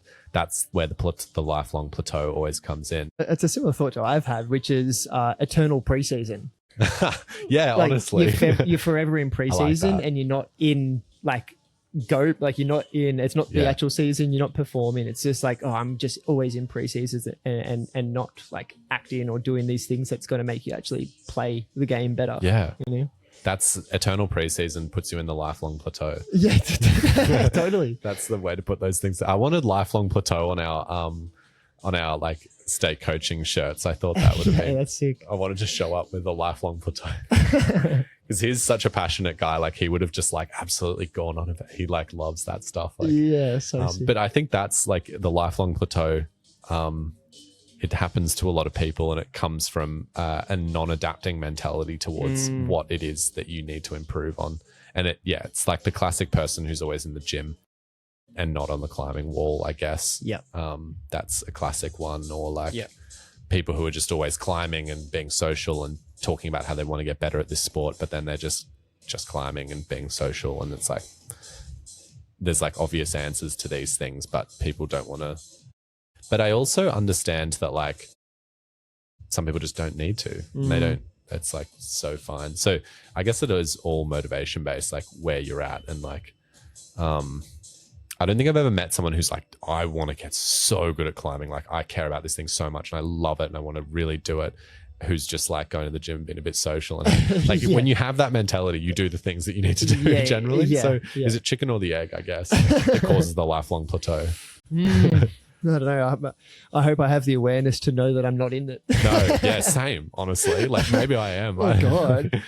I think I want to be this like person who is so self-aware and understanding, but like could mean nothing in the end. Maybe I do just need to set some reps on the fingerboard. I don't know. I'm for sure going to go train foot skills repetitively after this. Oh yeah, for sure. We're coming to an end, I feel. Yeah. It's been a crazy chat. It's been a crazy chat. It's going to be so fun to listen back to. I find so much motivation listening back to these, and hopefully the people listening will as well. Yeah. But just any closing words for yourself? You've got a lot happening. You've got courts climbing, your business, and coaching. which is awesome. Like what you've said today, I can tell that you're a thoughtful and incredible coach, which if people are looking for someone, couldn't recommend you more after listening to this. Like you take such a deep insight and aspect of your own climbing and apply it in a beautiful way, like having the physicality, but now having the awareness and the mindfulness aspect to it all, I think is what truly creates a great coach, and hopefully a long-lasting one as well in the sport, and hopefully bring on some freaking incredible climbers into the Australian climbing culture. Yeah, I think there's some coming. That's the exciting part. Got some crushes on the way. Yeah. So final thoughts. Just let people know. I don't really know. Just maybe some words of wisdom. Oh, if you haven't already, if you've got more, that'd be freaking awesome. No, I feel like to boil all of the things down, it's just kind of like be aware and do what you possibly can, but be aware of all aspects and just do what you can and what you want to do, but just be understanding of all of it, of the whole situation of your life and where you want to put that energy. And yeah, like when you know where you want to put that energy, like it will give you, I guess, more happiness, I think. And whether that's climbing or not, you don't have to be good at climbing, but like understand how much energy that climbing deserves then, you know? So yeah, just be aware of where all that energy is like directed, and you'll do well at climbing. Or if climbing isn't the thing, then you'll find a different thing, I think. Apply it just to be badminton. Passionate. Yeah, go to badminton. Yeah, for sure. Smack that shuttlecock. And you'll find Angus on those courts. Yeah. Epic. Well, mate, this has been awesome conversation. I've loved every second of it. And hopefully in September, when these dreams and everything comes together, we'll have you back on and we can talk further about the process. See what happens. We'll see what happens. happens. I hope nothing happens. Then it'd be really interesting to come back and talk about it. Totally. That's omnidirectional growth. You got to figure that one out. Yeah, we'll see. Hopefully not in the plateau, but again, appreciate creating the space and jumping on with me. Yeah, it's been thanks awesome. for having me. Thanks for interviewing me and asking me to be on. I really enjoyed it. Yeah, absolutely, mate. Thank you everyone for listening. We'll catch you in the next episode. We'll hang together. Woo! Woo!